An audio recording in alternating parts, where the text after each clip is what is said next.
Bonjour à tous et bienvenue sur la chaîne Immigration Facile. Dans cette chaîne, je te donne les astuces de voyage, les astuces d'immigration, comment faire pour voyager en tant que touriste, en tant qu'étudiant, comment voyager en tant que travailleur pour aller dans les pays dont je trouve des astuces online et que je vous partage, et c'est à vous d'exploiter ces astuces pour pouvoir asseoir, d'accord, votre projet de voyage, ok? Donc, si tu es à la recherche d'un pays où tu vas aller travailler, tu vas aller fréquenter, tu vas aller faire ta vie, tu es la bienvenue sur cette chaîne parce que c'est ce que je fais tous les jours, d'accord?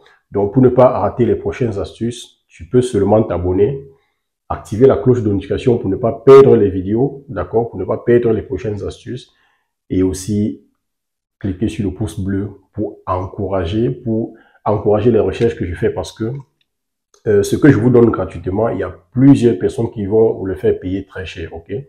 Quand vous allez dans les agences de voyage, ainsi de suite, on vous dit ouverture de dossier. Si vous êtes en Afrique, on vous dit déposez d'abord 20 000 francs. Si vous êtes en Europe, on vous dit déposez d'abord 50 € ou bien je sais pas trop. Mais ici, c'est les mêmes astuces, c'est les mêmes conseils que je vous donne, mais gratuitement. Donc, activez les pouces bleus, likez les vidéos et partagez à tous ceux qui en ont aussi besoin. La question linguistique au Canada se pose ces jours-ci parce que il y a plusieurs personnes qui ont mis en tête, oui, je vais aller au Canada, je vais au Canada travailler, je vais au Canada fréquenter, mais toutefois en oubliant qu'au Canada, que le Canada est bilingue. On parle français et anglais. On n'a pas dit qu'on parle français ou anglais. C'est français et anglais au Canada, ok? Mais il y a maintenant plusieurs personnes qui sont arrivées au Canada, notamment au Nouveau-Brunswick, dans la province en fait en Atlantique, et qui se plaignent, qui jugent que les Canadiens posent des actes racistes, ou bien je sais pas trop comment je vais appeler ça. Parce qu'ils sont francophones et on leur a dit qu'au Canada, on est bilingue. Ça veut dire que tout le monde est censé parler français et anglais. Non, c'est faux, ce n'est pas comme ça, ok? D'ailleurs, je vous prends juste un exemple banal, ok?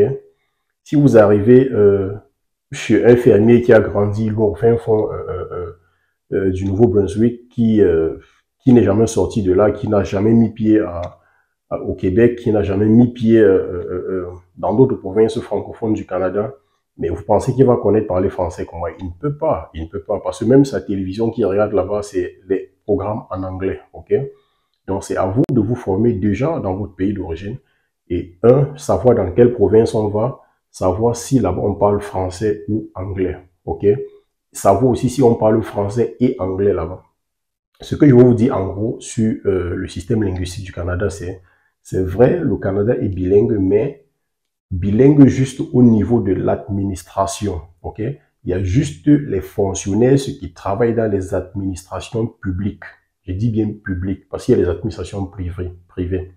Ceux qui travaillent dans les administrations publiques, c'est eux qui parlent, en fait, c'est eux qui sont appelés à parler français et anglais, parce que juste avant d'être embauché là-bas, il va falloir faire des preuves et à savoir si on parle français et anglais, ok? Il y a plusieurs personnes qui sont arrivées au Canada, au Nouveau-Brunswick, et quand ils vont aux entretiens d'embauche, on leur parle qu'en anglais et ils se posent des questions. Ah, mais qu'est-ce que c'est? On nous a pas dit ça au départ, ainsi de suite, ainsi de suite. C'est la faute à qui? Je vous laisse vous-même les points d'interrogation, ok? C'est à chacun de nous de faire son mea culpa et de savoir où je vais.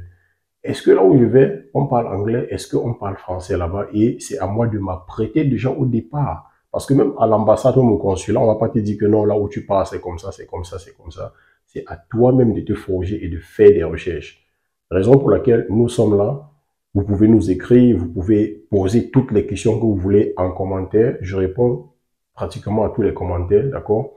Et avec les astuces qu'on vous donne, vous pourrez mieux préparer votre projet d'immigration. D'ailleurs, après cette vidéo, je vais vous faire passer un témoignage, d'accord? Deux jeunes Africains qui sont arrivés au Canada, notamment dans la province du Nouveau-Brunswick, et qui n'arrivent pas à trouver le travail, qui sont obligés de déménager pour aller trouver le travail ailleurs. D'accord? Donc, écoutez cette vidéo attentivement et après la vidéo, Toujours au Nouveau-Brunswick, des francophones qui sont récemment arrivés dans la province ont du mal à trouver du travail et donc à s'intégrer. Leur principal obstacle, c'est la langue. Ils ne pensaient pas devoir apprendre l'anglais ou même en avoir besoin en arrivant ici. Et certains d'entre eux envisagent maintenant de déménager ailleurs, au Québec. Le reportage de New MC Njike. En novembre dernier, 2 mois à peine après son arrivée à Moncton, Yolande Djongo s'est retrouvée contrainte de s'occuper seule de ses 3 enfants. Son mari s'était installé à Montréal afin de pouvoir travailler en français. C'était impossible pour lui. Même un petit boulot juste de quoi payer les factures, c'est impossible. Yolande était comptable au Cameroun, son pays d'origine.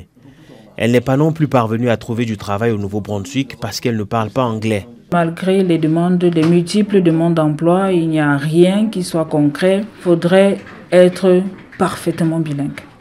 En dépit de sa déception, elle était disposée à apprendre l'anglais, mais là encore, elle a fait face à des obstacles puisqu'il faut faire des cours en présentiel. Nous qui sommes mamans, c'est pas évident de laisser des enfants. Déjà que la garderie n'est pas accessible, c'est sur liste d'attente minimum 1 an. Yolande attend désormais la fin de l'année scolaire pour que la famille tout entière s'installe au Québec. Wilson Dunfak est à Moncton depuis à peine 2 mois. Il s'est rapidement mis à la recherche d'un emploi, mais il fait lui aussi déjà face au blocage de la langue. Les conditions d'offre disent souvent la plupart du temps bilingue. Anglais, français, important, voilà. Et quand tu passes l'entretien, c'est en anglais. Il pensait s'être suffisamment préparé avant son arrivée au Nouveau-Brunswick, mais la réalité sur place n'a rien à voir avec ses attentes. En arrivant, je me disais que la majorité, quand on dit bilingue aussi, c'est que beaucoup aussi vont parler français et anglais. Voilà, à ma grande surprise, c'est beaucoup maîtrisent plus l'anglais que le français. Pour le sociologue de l'université de Moncton, Leila Sall, si certains des francophones qui arrivent dans la province ne parviennent pas à travailler en français, c'est parce que la francophonie néo-brunswickoise est victime de son caractère minoritaire. N'oubliez pas que ces communautés-là sont incluses dans l'anglophonie dominante aussi. Ici, ce sont les institutions, souvent les institutions publiques, qui sont bilingues et pas les personnes. Il déplore le fait que les campagnes de recrutement faites à l'étranger n'insistent pas suffisamment sur la nécessité de parler anglais. C'est la publicité en grande partie qui leur est faite, qu'ils peuvent venir vivre en français, travailler en français, faire toute leur vie en français dans les francophonies minoritaires canadiennes, y compris le Nouveau-Brunswick. Il donne en exemple les étudiants internationaux de l'université de Moncton qui ont tendance à ne vivre qu'en français. Il constate que plusieurs ne se mettaient à l'anglais qu'après leurs études au moment de se lancer sur le marché du travail, ce qui est cependant en train de changer. Mais de plus en plus, on voit quand même avec les opportunités de travail hors campus, on voit qu'ils ils essaient de trouver des solutions pragmatiques pour devenir bilingues. Interrogé sur la difficulté que rencontrent les nouveaux arrivants francophones, le gouvernement du Nouveau-Brunswick indique que la croissance de la population francophone est une de ses priorités. Il ajoute que des ressources sont mises en place à travers Travail NB notamment pour aider les nouveaux arrivants. Les nouveaux arrivants francophones au Nouveau-Brunswick représentaient plus du quart du total des arrivées en 2023, le pourcentage le plus élevé au pays. Il précise cependant que les déplacements de personnes à l'intérieur et à l'extérieur de la province ne sont pas uniques au Nouveau-Brunswick.